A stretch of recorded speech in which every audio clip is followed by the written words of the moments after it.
Adena Hopewell people built the mounds and enclosures. These people are known only through archaeology since they lived so long ago. Where did they live? No evidence has been found for homes of the Adena Hopewell people in Mound State Park. So people probably came to the site for short periods of time, several times a year. They probably lived in the surrounding river valleys and in the uplands the remainder of the time. Here's a map of the Ohio River Valley where we live. Here you can see Indiana on the left, and that blue circle is right where the mounds are in Anderson, Indiana. Alright, so now here at Mounds State Park, this is the sign that sits right beside the Great Mound.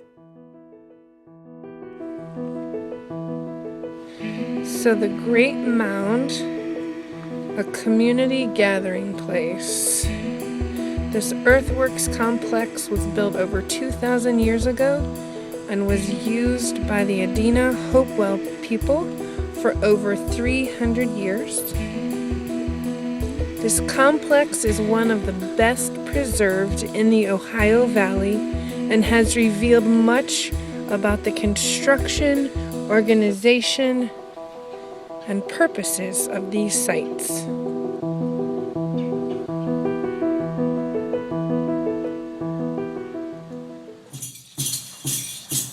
Okay, so here is a picture of kind of what it may have looked like when the actual mound builders were here. So let's walk in and see what it looks like.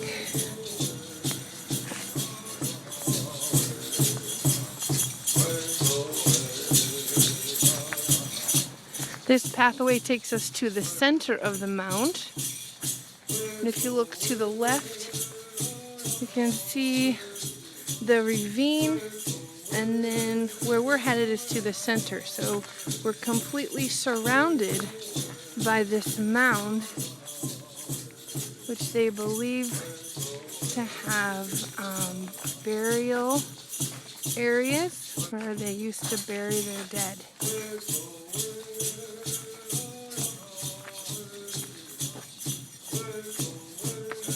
So it's once like a horseshoe. It's a giant mound all the way around. And then this is the center, where possibly they had gatherings, celebrations, powwows, whatever they did.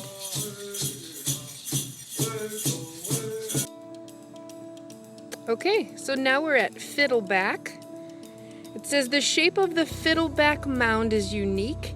In outline, the mound is shaped like a figure 8 or the back of a fiddle, meaning Fiddleback.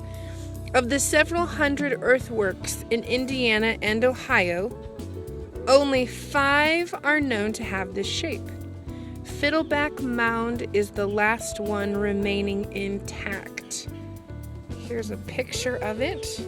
This is the Great Mound that we just went into through the middle, and now we've walked over to the left, and now this is Fiddleback where we're at. Okay, now here you can see the mound. When we look off to the left this way, this is one round side of what looks like a fiddle. You come around back this way, you can see the other mound.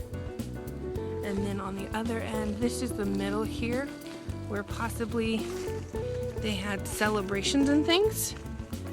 Just like in the Great Mound as well, but they said this is where they may have stood to see the summer solstice, which is June 21st on our calendar. And this would be a really perfect spot to see the sun for possibly their religious rituals that they may have done here.